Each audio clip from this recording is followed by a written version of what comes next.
السلام علیکم معزز ناظرین، میں ہوں Ajmal Khan. Welcome to my YouTube channel. تو ناظرین، آج میں آپ کو ترکی کی 1500 سال پرانی عمارت آیا صوفیہ کے بارے میں معلومات فراہم کروں گا۔ اس ویڈیو میں آپ جانیں گے کہ آیا صوفیہ کا تعارف، تاریخ، اہمیت، تعمیر اور اسلامی فتح وغیرہ۔ قدیم یونانی زبان میں آیا صوفیہ یا صاحب کا نام آیا صوفیہ گرجا گھر اور اب اس کا موجودہ نام آیا صوفیہ کبیر جامعہ شریفی ہے۔ استنبول میں واقع ایک تاریخی عبادت گاہ ہے جو ماضی میں عیسائیت کے دو بڑے فرقے، ایک یونانی راسخ العقیدہ مسیحی جامعہ کیتھیڈرل اور دوسرا رومی کیتھولک کیتھیڈرل کے زیر عبادت گاہ ہے۔ تقریباً 1000 سال تک مسیحیوں کا دوسرا بڑا مذہبی مرکز بنا رہا ہے اور اس کے بعد سلطنت عثمانیہ کے 7ویں سلطان محمد فاتح نے 21 سال کی عمر میں شہر قسطنطنیہ فتح کیا اور زمانے نے دیکھا کہ بازنطینی سلطنت کے 1000 سالہ غرور اور تکبر کے بت اوندے پڑے ہوئے ہیں۔ سلطان محمد فاتح نے مسیحیوں کے اس عظیم مرکز اور بازنطینی سلطنت کے اس مستحکم قلعے کو فتح کر کے حضرت محمد صلی اللہ علیہ وسلم کی خواہش کو پورا کر دکھایا۔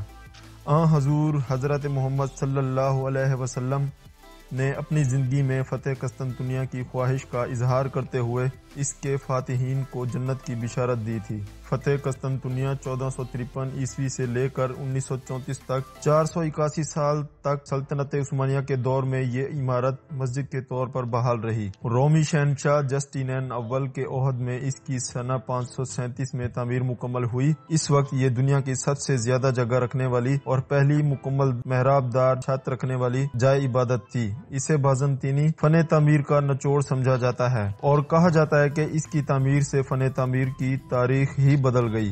آیا صوفیہ سلطان محمد فاتح کے ہاتھوں فتح قسطنطنیہ ہونے تک مسیحیوں کا دوسرا بڑا مذہبی مرکز بنا رہا ہے۔ تقریباً 5ویں صدی عیسوی سے مسیحی دنیا دو بڑی سلطنتوں میں تقسیم ہو گئی تھی۔ ایک سلطنت مشرق میں تھی جس کا پایا تخت قسطنطنیہ تھا اور اس میں بلقان، یونان، ایشیائے کوچک، شام، مصر اور حبشہ وغیرہ کے علاقے شامل تھے اور وہاں کا سب سے بڑا مذہبی پیشوا بطریق کہلاتا تھا۔ اور دوسری بڑی سلطنت مغرب میں تھی جس کا مرکز روم، اٹلی تھا۔ یورپ کا بیشتر علاقہ اسی کے زیر نگیں تھا اور یہاں کا مذہبی پیشوا پوپ یا پاپا کہلاتا تھا۔ ان دونوں سلطنتوں میں ہمیشہ سیاسی اختلافات کے علاوہ مذہبی اور فرقہ وارانہ اختلافات جاری رہے۔ مغربی سلطنت جس کا مرکز روم تھا وہ رومن کیتھولک کلیسیا فرقے کی تھی اور مشرقی سلطنت آرتھوڈوکس کلیسیا فرقے کی تھی۔ آیا صوفیہ کا چرچ آرتھوڈوکس کلیسیا کا عالمی مرکز تھا۔ آیا صوفیہ مسیحیوں کے گروہ آرتھوڈوکس کلیسیا کا عالمی مرکز تھا۔ اس چرچ کا سربراہ جو بطریارک یا پیٹریارک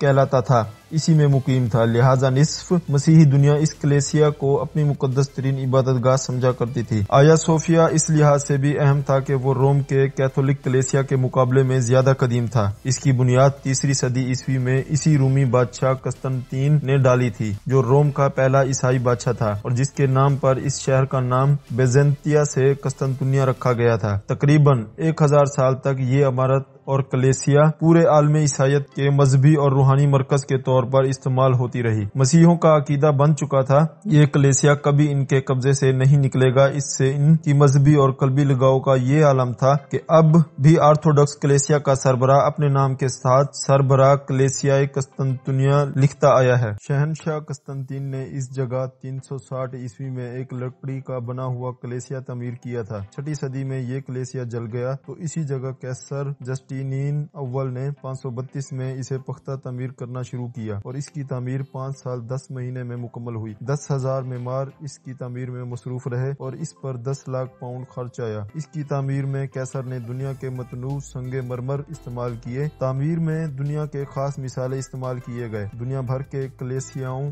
نے اس کی تعمیر میں بہت سے نوادر نذرانے کے طور پر پیش کیے۔ جب 1453 عیسوی میں عثمانی سلطان محمد فاتح نے قسطنطنیہ کو فتح کیا اور بازنطینیوں کو شکست ہو گئی تو اس شہر کے مذہبی رہنماؤں اور راسخ العقیدہ عیسائیوں نے اسی کلیسیا میں اس خیال سے پناہ لے لی تھی کہ کم از کم اس عمارت پر دشمن کا قبضہ نہیں ہو سکے گا۔ لیکن ترک عثمانی فوج اس ستون سے بھی آگے بڑھ کر صوفیہ کلیسیا کے دروازے تک پہنچ گئے۔ نہ کوئی فرشتہ آسمان سے نازل ہوا اور نہ رومیوں کی شکست فتح میں تبدیل ہوئی۔ کلیسیا میں جمع عیسائیوں کا ہجوم آخر وقت تک کسی غیبی امداد کا منتظر رہا۔ بالآخر سلطان محمد فاتح اندر داخل ہو گئے اور سب سب کے جان مال اور مذہبی آزادی کی ضمانت دی۔ فتح کے دن فجر کی نماز کے بعد سلطان محمد فاتح نے یہ اعلان کیا تھا کہ انشاءاللہ ہم ظہر کی نماز آیا صوفیہ میں ادا کریں گے۔ چنانچہ اسی دن فتح ہوا اور اس سرزمین پر پہلی نماز ظہر ادا کی گئی۔ اس کے بعد پہلا جمعہ بھی اسی میں پڑھا گیا۔ قسطنطنیہ چونکہ سلطان کی طرف سے صلح کی پیشکش کے بعد بزور شمشیر فتح ہوا تھا، اس لیے مسلمان ان کلیسیاؤں کو باقی رکھنے کے پابند اور مشروط نہ تھے اور اس بڑے چرچ کے ساتھ جو توہمات اور باطل عقیدے وابستہ تھے انہیں بھی ختم کرنا تھا۔ علاوہ ازیں سب سے اہم وجہ یہ ہے کہ آیا صوفیہ چرچ صرف مذہبی رسومات کی عبادت گاہ نہیں بلکہ وہ ایک سیاسی اور عسکری مرکز بھی تھا۔ مسیحی جنگجوؤں کے منصوبہ جات وہیں تشکیل پاتے تھے اور وہاں سے پوپوں کے ذریعے مسیحی حکمرانوں اور بادشاہوں کو متحد کیا جاتا تھا۔ انہیں سب وجوہات کی بنا پر سلطان محمد فاتح نے اس چرچ کو مسجد میں تبدیل کرنے کا ارادہ کیا، چنانچہ اسے مال کے ذریعے خریدا گیا۔ اس میں موجود رسم و تصاویر کو مٹا دیا گیا یا چھپا دیا گیا۔ محراب قبلہ رخ کر دی گئی۔ سلطان نے اس کی میناروں میں بھی اضافہ کر دیا۔ اس کے بعد یہ مسجد جامعہ آیا صوفیہ کے نام سے مشہور ہو گئی اور سلطان عثمانیہ کے خاتمہ تک تقریباً 500 سال تک 5 وقتہ نماز ہوتی رہی۔ آیا صوفیہ کی عمارت فتح قسطنطنیہ کے بعد سے 481 سال تک مسجد اور مسلمانوں کی عبادت گاہ رہی، لیکن سلطنت عثمانیہ کے خاتمے کے بعد جب مصطفیٰ کمال اتا ترک ترکی کا سربراہ بنا تو اس نے مسجد میں نماز بند کر کے اسے عجائب گھر نمائش گاہ بنا دیا۔ جولائی 2020 میں اسے دوبارہ 1935 سے قبل والی حیثیت دے دی گئی۔ اگر آپ کو ہماری ویڈیو اچھی لگے چینل کو سبسکرائب ضرور کر دیں تاکہ ہر نئی آنے والی ویڈیو آپ تک سب سے پہلے پہنچے۔